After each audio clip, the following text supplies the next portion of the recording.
Death comes for us all in the end, and it isn't always dignified.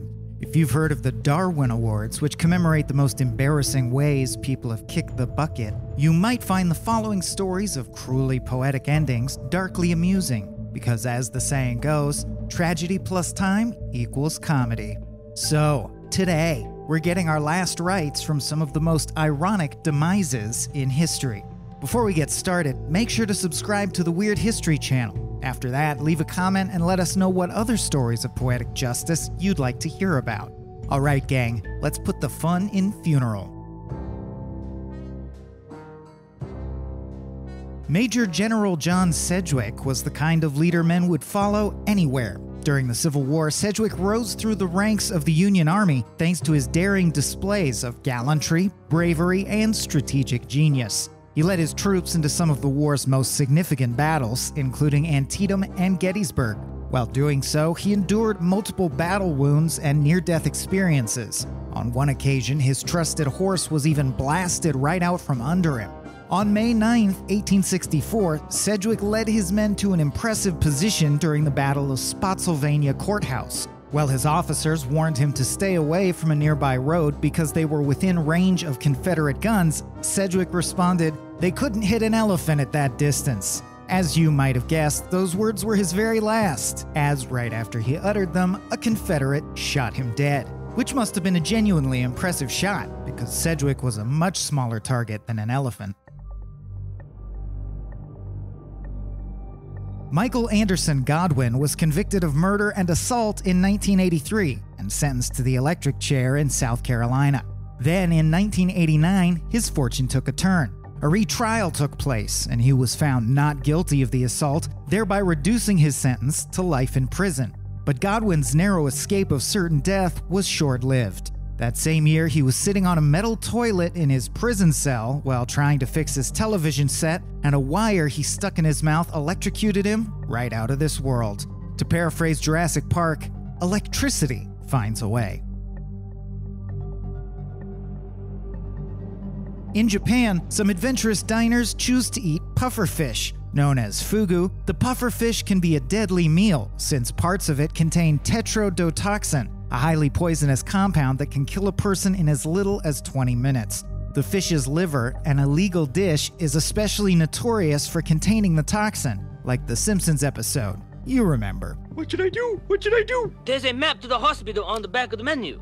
Renowned Japanese actor Bando Mitsugoro VIII claimed he wasn't scared by the poison, calling himself immune. In 1975, Mitsugoro visited a restaurant with his friends and insisted on ordering the pufferfish liver. 7 hours later, the actor went belly up. He was indeed chopped liver. Troy Leon Gregg was hitchhiking in Florida in 1973 when two men, Fred Simmons and Bob Moore, offered to give him a ride. Hours into the drive, Gregg slew both individuals and stole their vehicle. The local police soon tracked him down and arrested him. At his trial, he was convicted for his crimes and sentenced to execution. His fate was sealed, except Gregg was determined to find a way out. So, on July 28, 1980, he and 3 other incarcerated men broke out of George State Prison. They sawed their way out of their cells and managed to get a hold of prison guard uniforms and simply walked out during a shift change. Bada boom, bada bing. However, despite doing the impossible and seemingly changing his fate, Gregg was apparently unwilling to stop committing violent crimes. He went to a bar where he tried to assault a woman after she rejected his advances. A group of bikers came to her defense, which is another way of saying that Gregg was fatally injured in a bar fight with bikers. Later, 2 of these bikers were charged with Gregg's demise, but the charges were dropped due to lack of evidence.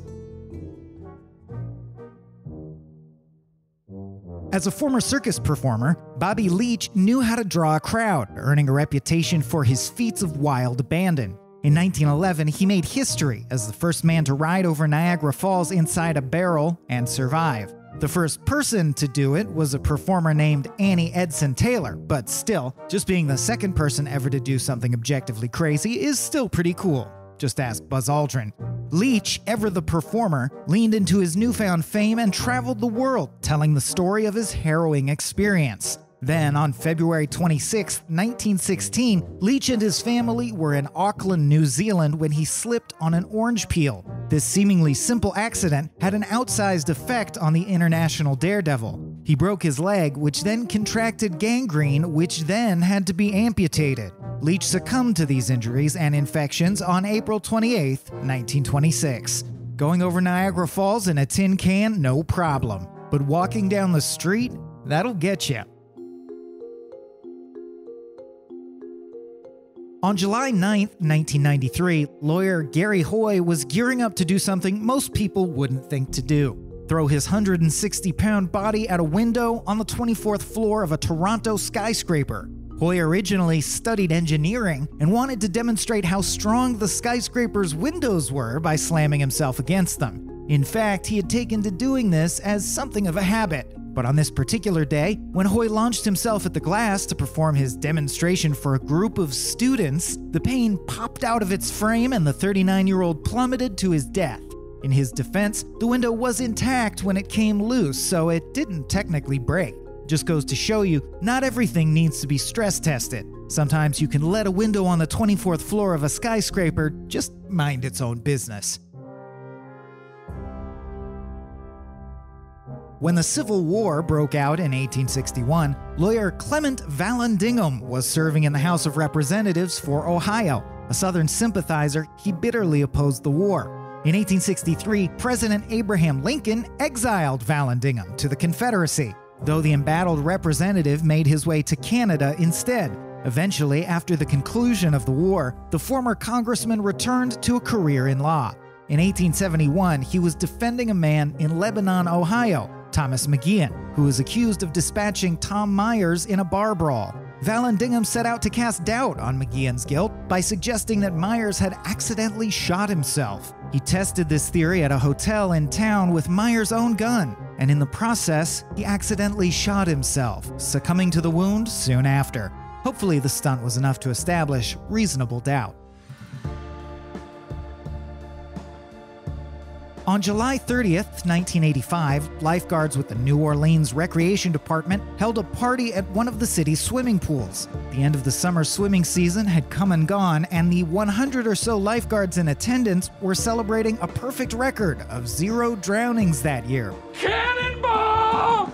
The lifeguards weren't the only ones at the party, however. They were allowed to bring guests, and one of these guests was 31-year-old Jerome Moody. We're betting he wished he RSVP'd no thank you. At the end of the party, the 4 lifeguards who were on duty started cleaning up, only to discover Moody's body at the bottom of the pool. But at that point, it was too late to cancel the party.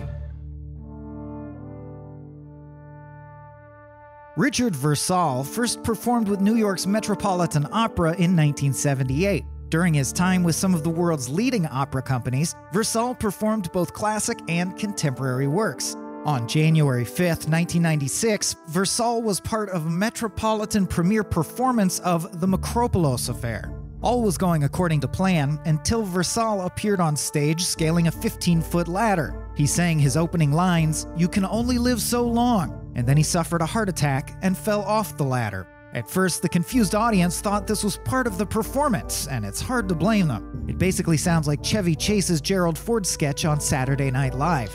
Uh-oh. No problem, no problem, no problem. But when the fire alarm was pulled and the opera star was rushed to the hospital, they realized something had gone horribly wrong. Versal was pronounced dead on arrival, and we hope the EMT sang a beautiful requiem in his honor.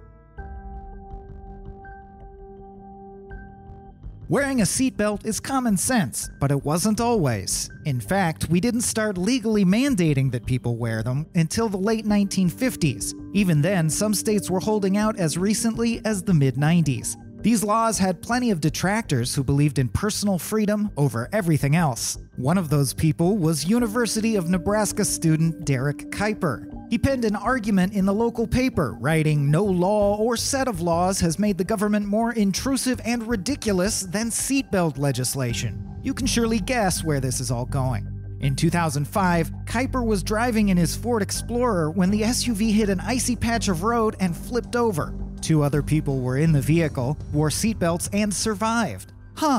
Kyper, true to his principles, was not wearing a seatbelt, and it turned out to be the last decision of his life. And if that's not an effective PSA, we don't know what is. So what do you think? Which of these epitaphs was the most ironic? Let us know in the comments below, and while you're at it, check out some of these other videos from Our Weird History.